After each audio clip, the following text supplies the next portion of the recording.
Welcome back, everyone. You are listening to another episode of Fast Facts Perio Edition, brought to you by A Tale of Two Hygienists in partnership with Dentist RX. And now, please welcome your host, Katrina Sanders.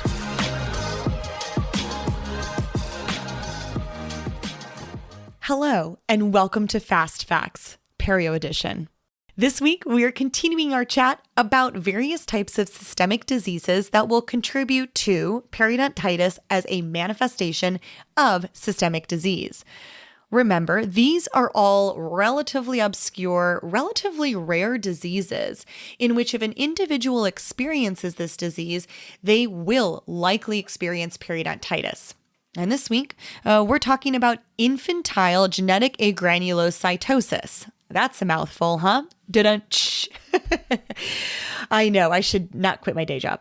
So we're talking about infantile genetic agranulocytosis. And this, for our listeners, is going to sound relatively similar to the previous episode where we talked about neutropenias. You see, an individual who has infantile genetic agranulocytosis is an individual who is born, present at birth with this congenital or genetic disorder.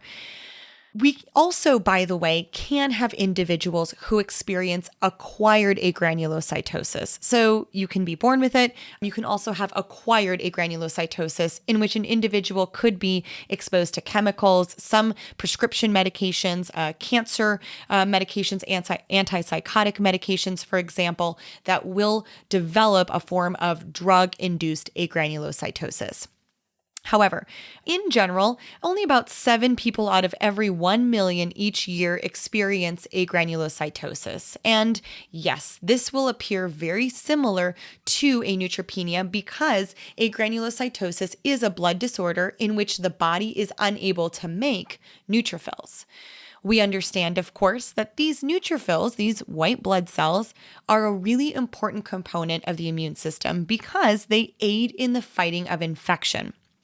So, if an individual has infantile genetic agranulocytosis, these are individuals who absolutely are going to be prone to infection. And periodontitis, of course, is no exception. When individuals experience agranulocytosis, they will oftentimes not only be prone to infection, but also experience things like fever, chills, elevated heart rate and breathing, a sudden drop in their blood pressure, which could even make them feel lightheaded or weak. That hypotensive status. They could also have muscle weakness and fatigue, sores in their mouth, which of course make it difficult to swallow, sore throat, bleeding, and of course, inflammation of the gum tissues. Typically, this is diagnosed via a blood test, and it's typically managed through a combination of antibiotics, maybe even injections of a drug, which are going to introduce white blood cells into the bloodstream, immunosuppressant drugs, a bone marrow transplant, and of course, very important, the prevention of infection.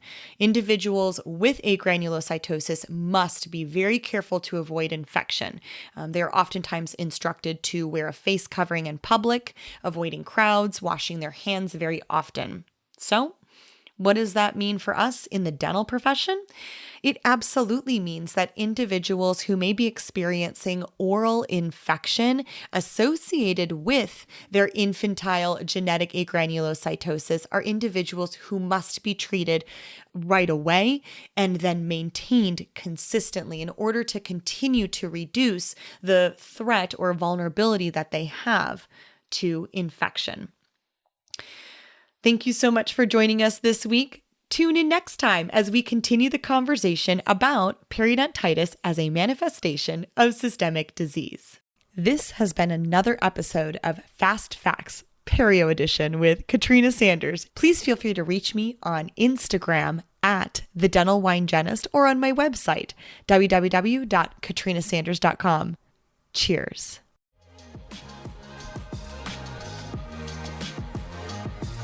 Thank you for listening to another episode of Fast Facts Perio Edition, brought to you in part by Dentist RX, makers of the IntelliSonic line of power brushes.